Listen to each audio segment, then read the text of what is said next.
Broadcasting from New York City to the world, it's the G-Man Interviews.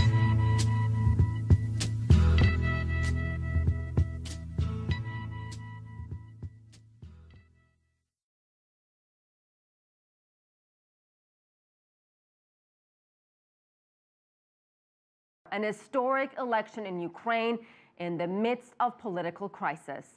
Ukraine's billionaire presidential candidate Petro Poroshenko has declared victory. An exit poll suggests he got enough votes to avoid a potentially divisive runoff.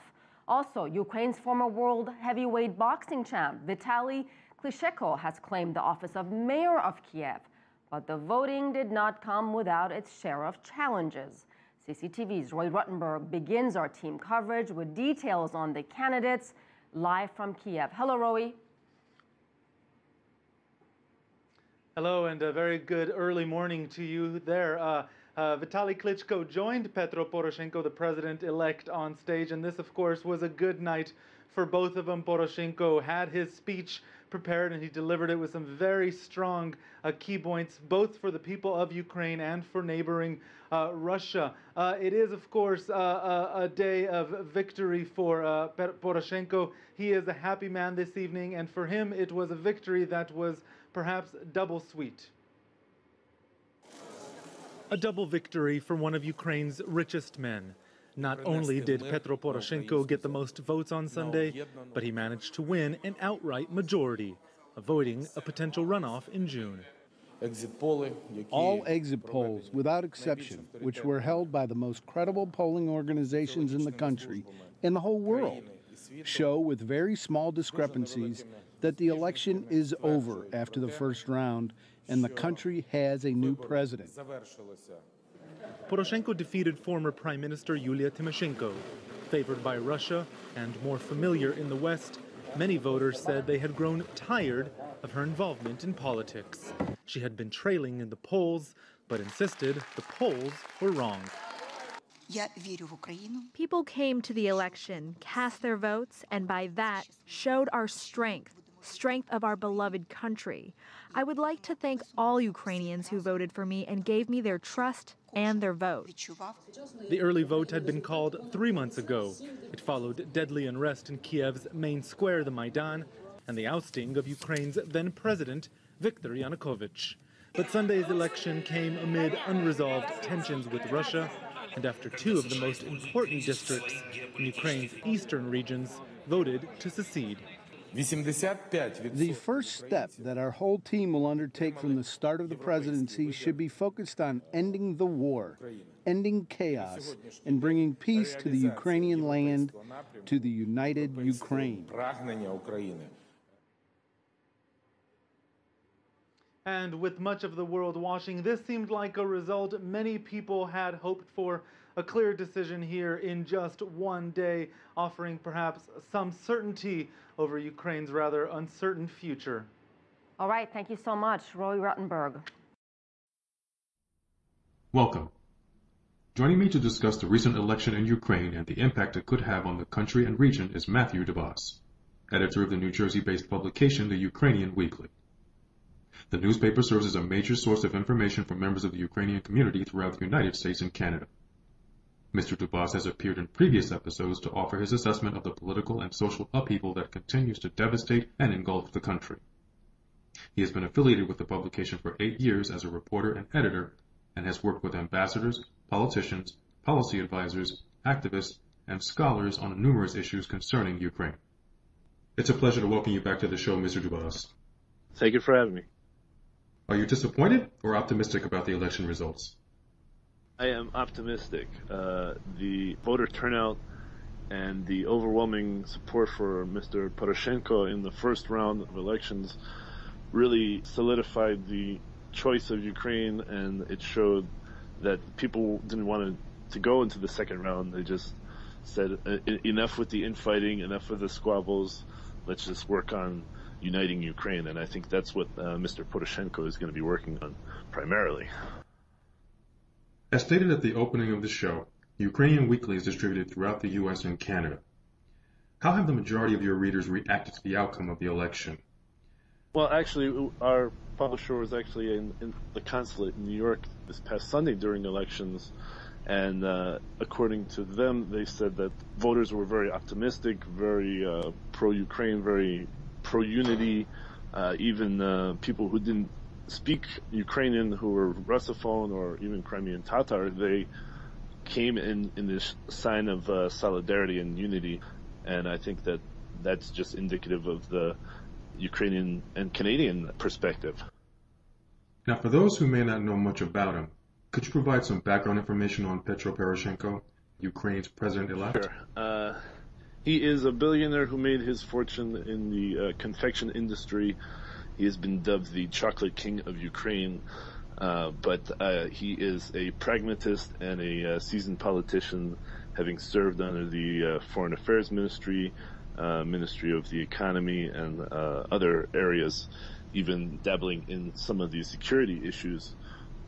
He works for the unity of Ukraine. He wants to rebuild Ukraine's military.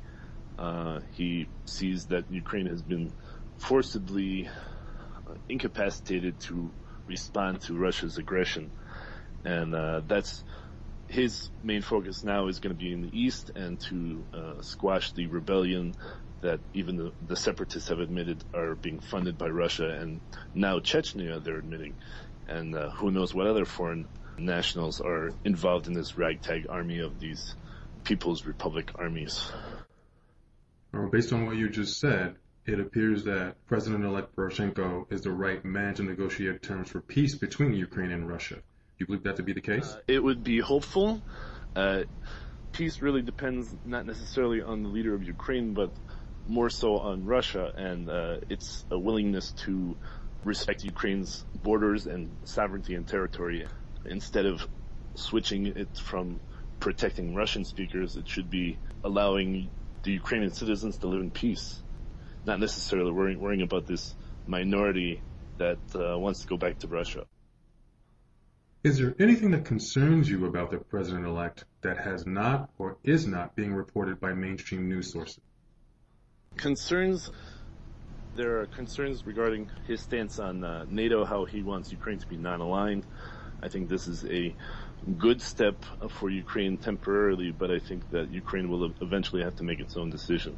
I think that this idea that the United States can lend defensive weapons or military aid to Ukraine is a bit premature. I think that Ukraine can handle it itself.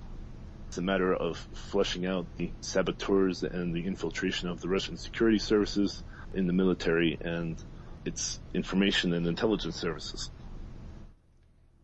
A note was just handed to me indicating that NBC News and various news sources are reporting that pro-Russia rebels have allegedly shot down a Ukrainian military helicopter and killed 14 that were on board. Do you have any information on this development? Yes, I do. There was a 14 killed. Apparently, this general said Kuchitsky was killed in the air attack or the attack that was on the Ukrainian forces. The helicopter was shot down by, I guess, rocket-propelled grenade or a surface-to-air missile. And these are not something that you simply get from a ragtag militia. This is high-tech military ordinances that clearly come from Russia. Do you think the rebels will ever respect the vote enough to stop the violence and allow Poroshenko a grace period to try and turn things around?